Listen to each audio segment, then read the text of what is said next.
हाँ, तो प्यारे बच्चों, अगर आपका भी यहाँ पे परीक्षा इंग्लिश का यहाँ पे पेपर होने वाला है 20 नवंबर के दिन, तो यहाँ पे हम फाइनली क्लास 10 के इंग्लिश का यहाँ पे जो है ना सब्जेक्टिव टाइप क्वेश्चंस लेके आ चुके हैं। आपका सेम टू सेम ऐसा ही पेपर रहने वाला है। यहाँ पे देख सकते हैं आपका क्वेश्चंस का जो बुकलेट सेट रहेंगे ए रहेंगे, और यहाँ पे सब्जेक्ट कोड बाबू यहाँ पे 113 रहेंगे।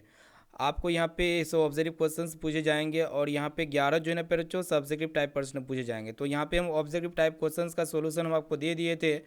तो यहाँ पे क्लास को स्टार्ट करने से पहले यहाँ पे आपको समय दिया जाएगा, पहले बच्चों देख लीजिएगा, 3 घंटा 15 मिनट का, और फुल मार्क्स आपको 100 रहेंगे ना। तो इंस्ट्रक्शन वगैरह को पढ़ने के बाद यहाँ पे सेक्शन ए में सभी ऑब्जर्व क्वेश्चंस को हम आपको बता दिए पहले बच्चों ना। अगर आप प्रीवियस वीडियो को नहीं देखे हैं वो उस वीडियो को आप ज़रूर देखिएगा, आपको वहाँ पे सभी का आंसर मिल जाएगा। तो प्यारे बच्चों, आज हम लोग क्या पढ़ने वाले हैं, अभी हम लोग सब्जेक्टिव टाइप क्वेश्चंस को देख लेंगे, फिर यहाँ पे हम आपको सॉल्यूशन इसी वीडियो में बता देंगे।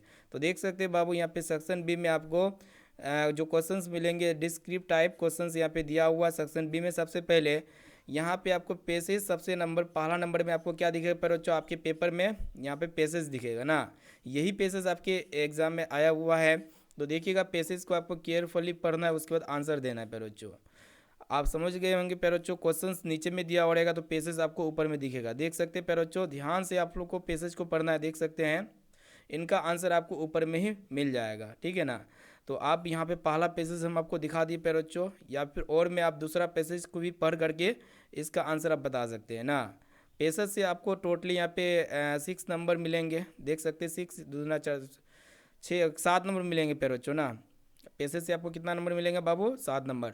अब देखिए दूसरा नंबर क्वेश्चन को अगर आप देखते हैं तो ये भी पेसेस है पैरों, जो देख सकते हैं पेसेस दिया हुआ है, यानी गद्यांश दिया हुआ है, और आंसर आपको दिया हुआ पैरों। क्वेश्चंस आपको नीचे में मिल जाएगा ना। तो क्वेश्चंस का जवाब आपको कैसे पढ़ना है, तो यहाँ पे गद्यांश को यानी कि केयरफुली होकर के पढ़ना है, आपको ध्यान से पढ़ना है। एक बार नहीं 2-3 बार पढ़िए, उसके बाद यहाँ पे आंसर जो है ना आप इजीली दे पाइएगा। हम आपको नीचे बता देंगे आंसर वगैरह सब कुछ। तो पैरो बच्चों देख सकते हैं इसका भी क्वेश्चंस दिया हुआ है, बस आपको आंसर बतलाते हुए चलना है। आंसर आपको ऊपर में लिखा हो रहता है ना, आपको टेंशन जरा से भी नहीं लेना पैरो बच्चों, हम आपको सब कुछ बतलाएंगे, ठीक है। या तो और में ये इस पैसेज को भी आप पढ़ सकते हैं, पढ़ करके इसका क्वेश्चंस का आंसर दे सकते हैं। उसके बाद यहाँ पे जो तीसरा नंबर क्वेश्चंस आपके एग्जाम में पूछा गया है, ध्यान से देखिएगा, आपको बताना है कि read the poem carefully and answer the questions that follow. यानी कि उसी तरह पैसेज की तरह पैरोचो, ठीक है ना। यहाँ पे इसको मतलब क्या कर रहा है कि पोएम को आपको अच्छी तरह से पढ़ना है पैरोचो, उसके बाद आंसर आपको नीचे बताना है। तो देखिए यहाँ पे क्वेश्चंस दिया हुआ है नीचे में, ठीक है ना। क्वेश्चंस दिया हुआ और क्वेश्चंस का आंसर ऊपर में दिया हुआ है। यहाँ पे देख सकते हैं बच्चों, क्वेश्चंस आपको यहाँ पे दिख गया होगा। यहाँ पे भी 6 नंबर का आपको मिल जाएगा। या तो आप दूसरा पोएम को अच्छी तरीके से पढ़िए, पढ़ने के बाद यहाँ पे सभी का आंसर आप बारी बारी से दे सकते हैं, इसमें कोनो टेंशन वाली बात नहीं है बच्चों, ठीक है ना। ऊपर में आपको आंसर मिल जाएगा, ठीक है। उसके बाद आइए बाबू चौथा नंबर क्वेश्चन को देख लेते हैं। देखिएगा यहाँ पे answer any 5 the flowing questions, यानी कि केवल आपको 5 ही क्वेश्चंस का जवाब देना है बच्चों ना। टोटली यहाँ पे एक एक क्वेश्चंस आपको शॉर्ट टाइम में 2 नंबर के मिलेंगे, यानी कि 5 दूना 10। सिर्फ केवल आपको 5 क्वेश्चंस ही पढ़ना है बच्चों, यानी कि उसका जवाब देना है। अगर यहाँ पे ऑप्शन ए को देखते हैं, पहला नंबर क्वेश्चंस यहाँ पे देखिएगा क्या करा है कि which spirit underlines the changes of Indian society, इसके बारे में आपको बताना है बच्चों ना। अब देखिए यहाँ पे बी नंबर को भी देख लेते हैं, सी नंबर डी नंबर को, सभी क्वेश्चंस को देख लेते हैं। उसके बाद यहाँ पे सबसे पहले हम क्वेश्चंस को देखेंगे ना बाबू। यहाँ पे क्या करा है आपको बताना है, देखिएगा ध्यान से। What is the most dominate influence on Indian films, इसके बारे में लिखना है, या फिर इसके बारे में लिखिए how did Gillu nurse the narrator during the in this position ना, इसके बारे में लिख सकते हैं। या फिर आप इसके बारे में लिख सकते हैं what does हुचिनसन say about intelligence test. या फिर ई नंबर क्वेश्चन को देखिए, वो मतलब for what did the rich man pray to the wish yielding tree. तो सभी क्वेश्चंस को यहाँ पे आप ध्यान से देखिए बच्चों। यहाँ पे देखिएगा एफ नंबर क्वेश्चंस क्या कर रहा है, how did the children feel as Maratha story progressed. उसके बाद जी नंबर क्वेश्चंस को देखिएगा, what does the poet wish after death. उसके बाद यहाँ पे सभी क्वेश्चंस को पढ़ लेते हैं। एच नंबर को भी देख लीजिएगा, यहाँ पे how did the jumps of the daisies grow, why was the banker afraid of honouring the bat, इसके बारे में लिख सकते हैं। या फिर आप जे नंबर, यानी कि यहाँ पे टोटली आपको 10 क्वेश्चंस दिया हुआ है, 10 में से आपको केवल 5 ही क्वेश्चंस का जवाब देना है ना। यहाँ पे देखिए how did mister Gessler work in his shop. उसके बाद यहाँ पे अगर 5 नंबर क्वेश्चंस का के बारे में बात किया जाए तो यहाँ पे 5 नंबर क्वेश्चंस पैराग्राफ है पैर बच्चों। एक पैराग्राफ लिखना है any on off the following in 60 to 70 words, ठीक है, या तो 60 से 70 वर्ड में इसके बीच में आपको एक पैराग्राफ लिखना है। यहाँ पे देख सकते हैं 5 को पैराग्राफ दिया हुआ है, पाँचों में से आपको किसी में भी एक में आता है तो पहले तो उसको लिख दीजिए, कोनो टेंशन वाली बात नहीं है। या तो आप नेशनल इंटीग्रेशन में लिख सकते हैं, मोबाइल फ़ोन में लिख सकते हैं प्यारे बच्चों, या visit to a hill station के बारे में लिख सकते हैं, माई स्कूल लाइब्रेरी के बारे में लिख सकते हैं, friend in need is a friend Indeed, इसके बारे में लिख सकते हैं ना।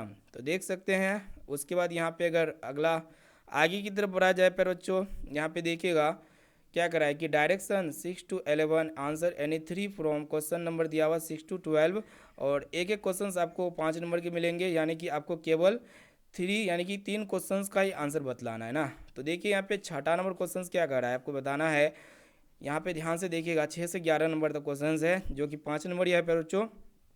यहाँ पे देखिएगा क्वेश्चन ये करा है कि you are Nandan the secretary of the sports society of your school draft in a notice in about 60 to 70 words about annual sport competition with all the narration detail, ठीक है। यहाँ पे 6 मतलब 60 से 70 वर्ड में लिखना है आपको ना।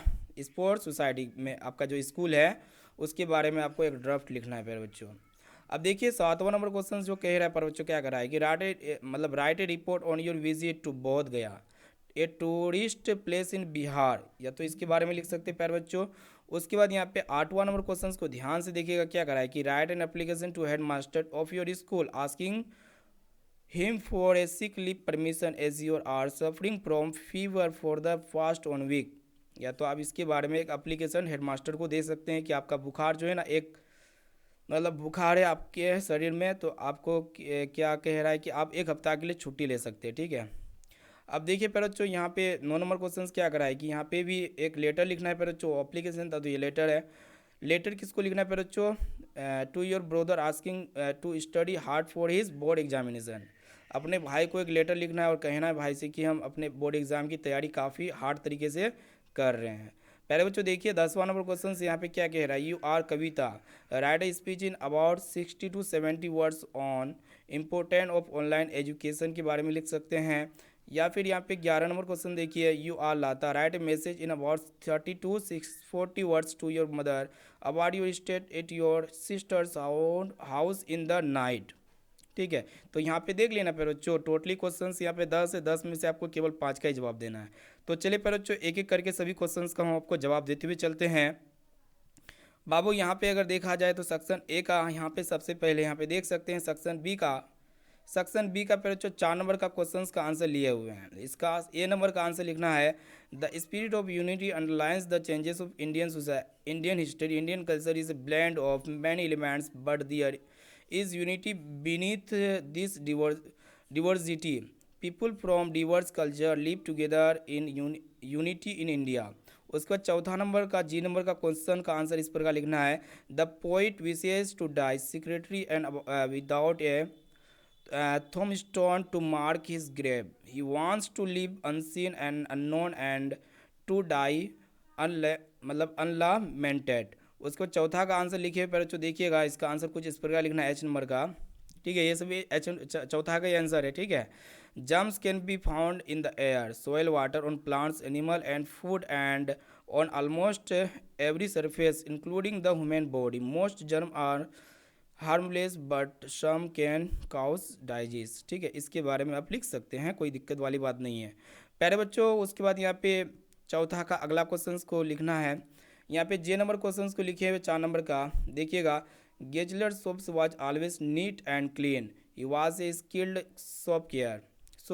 Show maker who paid attention to every detail of his work, he used high quality material and work patiently to create to perfect shoe, his dedication to his work and his craftsmanship was reflect in the neatness of his shop. उसके बाद 5वां number का answer लिखे पर बच्चों देखिएगा, the library is the place where people come together to learn and gain knowledge. Books are arrange on large book shelves, book belonging to similar genre are arranged on the same shelf by the librarian. The librarian is an charge of the library, ठीक है, यहाँ पे लिख सकते हैं। उसके बाद 7वां number का आंसर लिखे हुए पैरों, देखिएगा ध्यान से क्या कह रहा है आपको। इसका आंसर लिखना था कि द सेक्रेट सिटी ऑफ बोध गया is a located in Bihar, it is 12 kilometre away from the गया सिटी। बोध गया is very where the wandering prince Siddharth sat under the Bodhi tree to meditate. The first 3 days of his meditation and the following 7 weeks of enlight- enlightenment has been closely associated with various places in Bodh Gaya. The history of this town can be tracked back यहाँ पे 500 BC. History mention Bodh Gaya as Bodhimanda and man monastery as the बोधिमंदा मतलब बोधिमंदा विहारा, ठीक है, इस प्रकार लिख सकते पैरो। उसके बाद यहाँ पे देखिएगा नेक्स्ट क्वेश्चन की तरफ बढ़ चलते हैं। यहाँ पे 8वां नंबर का क्वेश्चन का आंसर लिखे हुए हैं कि respect sir ma'am, with due respect this is inform you that if I your name, यहाँ पे आपका अपना नाम डालना, ऑफ क्लास योर क्लास का नाम, won't be able to attend the classes as I am not well from dates, यहाँ पे तारीख लिखना है, ठीक है, जहाँ पे जब आप अटेंड नहीं कर पाइए क्लास को। Kindly grant me permission for the same I will be grateful to you. उसके बाद 9वां का आंसर लिख देना पैरोचो। Dear brother, I received your letter inquiring about my studies and health, I am fine and well and hope you are too. I am very glad to enlighten you with the fact that I passed my final exams great। उसके बाद class number लिख देना है, कौन सा class में पढ़ रहे हैं, विथ फ्लाइंग। उसके बाद यहाँ पे सभी को स्क्रीनशॉट वगैरह ले लीजिए पैरों ना। फिर मिलेंगे यहाँ पे नेक्स्ट क्वेश्चन पेपर के साथ। अगर इसका पेपर वगैरह लेना चाहते तो आप हमसे कॉन्टेक्ट कीजिए, ठीक है।